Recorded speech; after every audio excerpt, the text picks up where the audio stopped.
Now to our special I-Team report, Cracking the Code. In the last hour of the morning show, we explained how drug dealers are using social media to target kids. And last night, we showed you the emojis that teens use via text message to talk with each other about drugs by using coded symbols to discuss buying pills like Adderall, Percocet, or Xanax so that their parents have no idea. And this morning, you should know there has been a dramatic and steady increase of overdose deaths among teens, specifically between 14 and 18 years old. So, in fact, between 2019 and 2020, analysis by the American Medical Association concluded a 94% increase in deaths in that age group, followed by an additional 20% increase the following year, 2020-2021.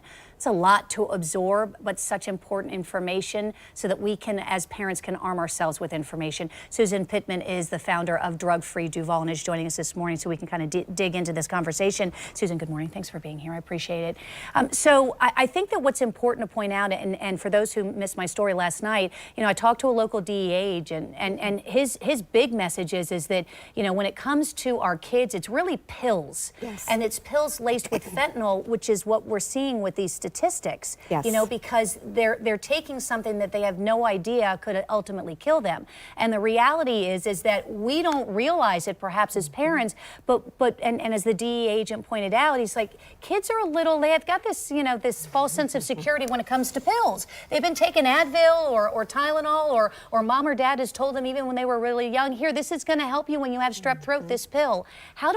Can you explain that conversation and how we don't realize that maybe it's sending the wrong message? Absolutely. And, you know, it's a fine line to walk, because reality is we want our kids to trust their physicians and to trust us in our homes. And we certainly are given pills for a very good reason oftentimes when they're prescribed to us personally. But I tell the bad mom story. I set a culture in my home of reducing the perception of harm even further. There is a reduced perception of harm because they're given to us by physicians, etc. But then in my home with my 4 children, I did things like if 2 or 3 of them all got strep throat, I might share the antibiotics, not because I was trying to hurt anybody, but because I thought maybe they'd be exposed to something else if I took them back to the doctor, etc.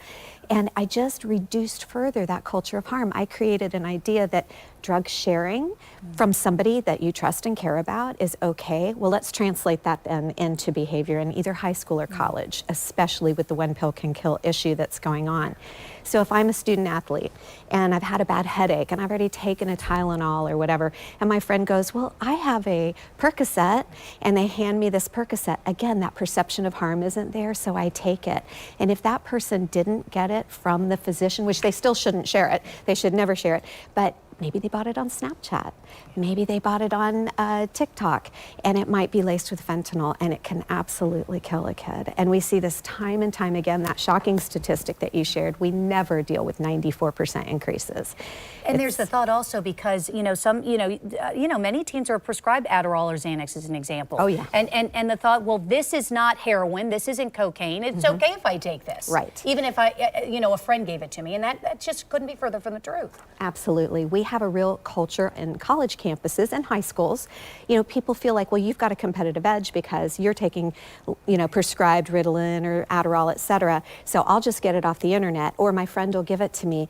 And there's a lot of assumptions going on there, because if it happens to be a counterfeit pill, there's a 40% chance it's laced with a lethal dose of fentanyl. 40%, it takes such a small amount, which is why, would you explain that there is a safe way for parents at home who have unused medication that maybe has expired, they're not going to use anymore, that they can safely dispose of this so that it doesn't get into the wrong hands? Absolutely. So the first thing is we want to create that culture by having a healthy respect for drugs in our home, talk about only using your own drugs, etc. Then we want to get rid of our unused medications or medications that are out of date, either one. This is a doTERRA disposal bag. The reason we recommend this, it's the only disposal thing on the market that absolutely neutralizes any medication that's put in there. It doesn't just make it nasty and disposable, but it actually neutralizes it. So if somebody came along later and drank, because it's a liquid, if they drank it, it would not harm them in any way. It tastes gross, but it wouldn't harm them. Also does not harm the environment. Which is important. Don't flush it down the toilet. Right, right. Okay, Don't flush down the toilet. So you open this up, you essentially put the medication in there, and it dissolves it. There's a little bit of water. You put a little bit of water. It's kind of like a cool science experiment. You can show your kids, shake it up,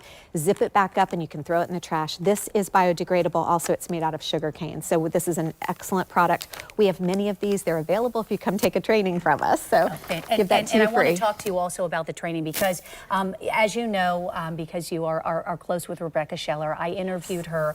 The story aired last night, specifically about her 24-year-old son, Max, who died of an accidental fentanyl drug overdose. Heartbreaking story. I mean, this is just such a close-knit, tight family that asked a lot of questions.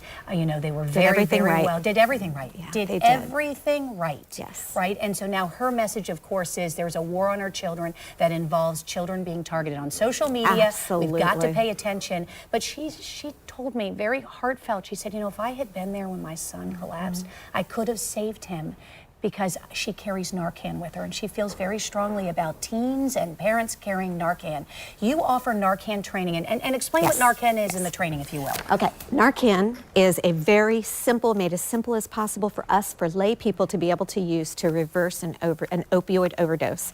It is very, very simple, but it's got a few little tricks. That's why we really love people to get the training, because we help you with those tricks. We help you with the steps to know exactly what to do. It is not difficult.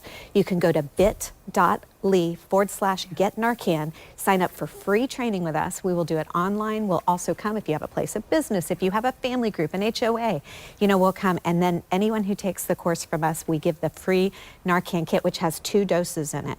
And y'all, these are 2 4-milligram doses, which had been the highest legal dose allowed, but because of nitazines and some of the other crazy fentanyl analogs, there's actually a new product on the market that we will start distributing too. And this is safe, of course, also, so we want to remind. And then again, so drugfreeduval.org is where you can go to sign up for the class. Drugfreeduval.org. We have a sign up right there on our main page, or you can go to the bit.ly/get Narcan. Thank you so much. Appreciate your time here this morning. Thank you.